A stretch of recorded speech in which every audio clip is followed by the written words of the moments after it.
the dining plan, like the upper tier, where it was like the deluxe dining, and oh god, we gotta eat. That's all we did that trip was just eat. Right, like, we were so full the whole time. Yeah, you feel robbed if you don't eat because you spent all the money already. Yeah. Oh yeah. Yeah. Yeah. It's Reason hard to number eat all that 574 why the dining plan sucks.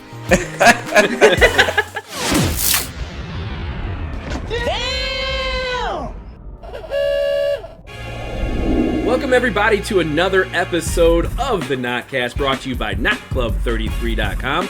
Panel looks a little bit different today. I'm still Steve Rhodes, alongside of Pat Neistat. What's up? Becky Wells. Still me too. And we've got a member of the Cynics on Disney podcast with us, but it's not Bobby's this week. It's the anti-cynic. Amanda is in the house. Hello. You don't have any 90s hip-hop lines to grace us with as you... No, I am not. That is not my thing. That is definitely... prepared. Leave that stuff to my husband. Awesome. Well, if you couldn't read the thumbnail or the title of this video is all about rookie mistakes at Walt Disney World. Things that newbies do that are easily corrected, but we don't want you to do them, so we're going to throw them out there. The 4 top ones here from us here at Not Club 33. And start us off, Miss Becky Wells. What do you got? Wait, that's not what we discussed. Hold on. As smooth of a segue that was into you, Becky, it is Pat's turn as we discussed. So, Pat, you're up. So, buddy. you want me? I'll go. I'll just go. So, my rookie mistake is booking dinner reservations, eating reservations for every meal. For the whole time you're there, booking reservations at different resorts. So, because people don't understand how big Walt Disney World is, and they don't understand that it takes time to get to all these places. And I just think it's a horrible idea. I would agree. Anybody agree? Disagree? I absolutely agree. Yeah. No, totally agree. Nobody thinks it takes as long to get around as it does, even if you have a car. Yeah. Well, I've heard stories from friends that they'll book a meal at Cinderella's Royal Table on their Epcot day, and they don't realize they don't have a park hopper, and they don't realize you can't go. It's like you got to know. That's people who can't read. It very clearly tells you. Right, or they'll maybe book a dinner reservation at one of the resorts, and they'll be at Magic Kingdom, and they'll be at Epcot resort that they've booked a dinner to. Just and I think to your point, or they book breakfast somewhere at a resort, and then they have to get to a park, and then go to lunch, and then so they're pretty much eating the whole time. I was just thinking you meant that they're gonna be way too full, but that's definitely a problem too. If you're that's another problem, but hey, anybody that happened with my family and I on Epcot Day. You're doing it wrong. When you guys first went, or well, it was when they first came out with the dining plan, the upper tier, where it was the deluxe dining, and oh god, we gotta eat. That's all we did that trip was just eat. Right, we were so full the whole time. Yeah, you feel robbed if you don't eat because you spent all the money already. Yeah. Oh yeah. Yeah.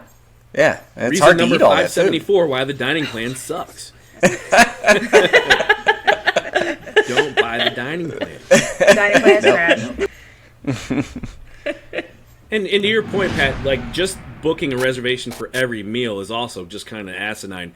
You're going to lose every time you do a sit-down dinner. You're losing park time, and those park tickets are not cheap. So just remember that. Spread those out. Don't need to have a reservation for every single meal. There's plenty of places in the parks to eat. Or back at your resort, just grab a meal at the pool or whatever, So. Or if you got a fridge and a stove or a microwave, eat breakfast in your place. Yeah. Link to the or grocery eat dinner ordering, in your place. The grocery ordering video that we have for bring peanut butter and jelly sandwiches for everybody. The link is above Pat's head there. You see it floating for our grocery delivery. Look at this dude. Check that out, Becky. What's your rookie mistake that they should stop doing? Well, I'd like to say, don't be a pleasant Patrick and not care about anything. I mean by that is you don't need a minute-by-minute plan. But if you plan nothing and then wander, you're going to be frustrated. If you overplan and you're not flexible, you're an idiot. Just have a loose general idea of what is important to you, and then throw it out the window and roll with it. We let the kids each pick like maybe one thing, their top thing for the week, and we will do that if it's open and available. And then otherwise we just like, hey, this looks good. Hey, that's a little wait time. Hey, we haven't tried this. And it's so much more fun to do that than to like do either of the other two ways when you have your family with you. So, but if you don't care about anything and then you have no plan, you're wasting time. But what does that have to do with me? Because you don't have anything to gripe about, so everything's totally fine all the time. Okay. Who cares? She just wanted to say Pleasant Patrick. Pat doesn't have a Twitter, but that's exactly it. There's a hashtag Pleasant Patrick. You might be able to find it from our show a couple weeks back. Where you can find me on was Facebook. Really grumpy. Yeah. Link. I agree. I've seen those people with 20 rides scheduled for a day on their first time ever at Magic Kingdom. It's like, you don't know where you're even walking to and the direction to go. You're not going to make 20. Like, I especially without the back and forth and especially without Fast Pass. I mean, it's hard. You gotta lower your expectations. Exactly. Just enjoy whatever it is that you are doing instead of being pissed off about what you didn't do. Exactly. That is 100%. Pleasant Patrick. 100% agree. Yes, it is. Message. Well, Amanda, you're our guest, so I guess we'll let you go next. But let me ask you a more important question. The honorary third How the fuck do you deal with Bobby? I get that question a lot. Let's see. How do I deal with I ignore him half the time, honestly. Sound advice. Also, you should see our liquor cabinet as well. That helps. It is very most of the bottles are empty. The one she likes. Nice. Love it. Oh, man. Well, you're a Disney World pro, as we hear every week on your podcast, the Cynics on Disney podcast, available everywhere you podcast. So every Monday. I'm sure you've got a good one for us for the rookies. Yeah, I hope so. Anyway, I think mine is pay attention to the details. A lot of, and I know, like, especially like my first time and a lot of people's first time, you're so busy trying to figure out where you are and trying to get from place to place and all of this that Disney does a very, very, just an amazing job in the details of the ride queues and the theming, and especially at Magic Kingdom. And with Galaxy's Edge, the theming is just fantastic. Pay attention already to the those opposite details. of Bobby in that sentence alone. I'm sorry? You're already the anti of your husband in this sentence alone. 100%. Especially This is Magic why I'm Kingdom. the anti-cynic. The detailing is just so fantastic, and there's just so many great things that you can catch. So many like little jokes and all of that. Like, pay attention. Just take in the surroundings and pay attention to those details. Yeah. Just like when you're walking from land to land, like the Like the I want to call it the Transition. floor, but the transitions into everything, the music, the music changes. Even it's just The sidewalk changes, everything Right. changes. I was going to call You it don't get floor, that at your sidewalk. The pavement. You don't get that at Six The outside Flags. floor. Damn it. No, you don't get any. You don't get a lot of things at Six Flags. No. Yeah, so these are those Disney details. You get that peeling paint makes- at Six Flags, though. That is true. That If you're is into That you do. You know, Well, you're, like the things like Amanda said, the details that, like, if you're not paying attention, you might miss out on, like, in the Indiana Jones queue, for example, like the rope where it's like, do not pull. Yes, pull it. Check it out. Yeah. A lot of The these little queues are tips all interactive. around. Mess with You them. can mess with everything because Mess with you know, don't get everything. crazy. Yeah, but Yeah. people have no idea because they're not paying attention, or they just Exactly. think that it truly means not to do it, but it doesn't. Exactly. Mine is a simple one, and it's just about time management and knowing what you're doing with it. people will ask me all the time, well, I'm going to go to Disney. I want to just do it real quick for one day. You try to explain to them, well, which theme park do you want to do then? Because there's 4 of them, and if you think you're going to do 4 in a day, it's not going to happen. And then on the other hand, you have the people that do book out for a 7-day trip for their first time, which I recommend, if not 10 days, and then just go straight balls to the walls and don't realize how vast each one of these parks is, and they wear themselves out. They don't have a plan in midday for a nap if they have kids.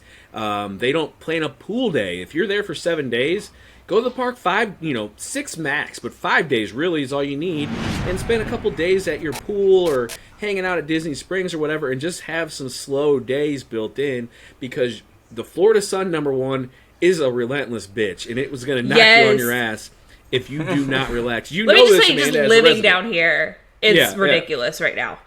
Yeah. So you need time to rest. You need to have that time built in, and then again, if you're only trying to do this all in a day, it's going to be a miserable day of you trying to run around like a chicken with a head cut off. Like, it just have a concept of what kind of time you need for your own personal enjoyment and your own personal relaxation, so you can have a nice trip. It's a vacation. Yeah, exactly. Yeah. Can't disagree with that. It's a trip or a vacation, depending on the kid's situation. And how your kids act. Yeah. I only have one kid, so it's easy for me to make it a vacation, especially one that's spoiled enough to be at Disney so many times, where we don't have to see every single ride every time. So it tends to be a vacation. But, if you have, 4 extra kids on top of that, like Becky, a trip with 2 adults and 5 children can be a little bit more daunting. Luckily, I think we've gotten to that sweet spot of taking them enough time that it's like... Becky's kids are well behaved. You wouldn't even... I mean, I was shocked how well behaved they were. We were at the park with them all day, and I was shocked. That Are you making an inference about your own children there, Patrick? I won't put you in the... My kids were fine. Okay. Yeah. They were great. No, just you get five kids. I'm one of 6, so I know how that goes. Oh, so yeah. No, all your kids are great. I like them all. They're good kids. So we do have that all going for us. We're not the ones that have their kids throwing ice cream, onto the ground on purpose. Hey. Non-asshole kids means good parents, so we're good. Very true. Very true. Amanda's a teacher. She knows. Oh, yes. And I teach the lovely preteens. I got that lovely age group, so yeah. Lincoln's 12. I do not recommend. Yeah, I'm teaching 12, 13, 14-year-olds. It's great. I don't want to feel that pain. Well, do any of you guys have anything that you think we missed that we should point out to the viewers that are rookies for Walt Disney World? Be nice to your cast members. Yeah. Yes. Please. Yes. And I say that as a former cast member. Please be nice. Please be nice. Because honestly, there, a lot of stuff is out of their control, and cast members do what they can. But if a ride breaks down, it's not their fault.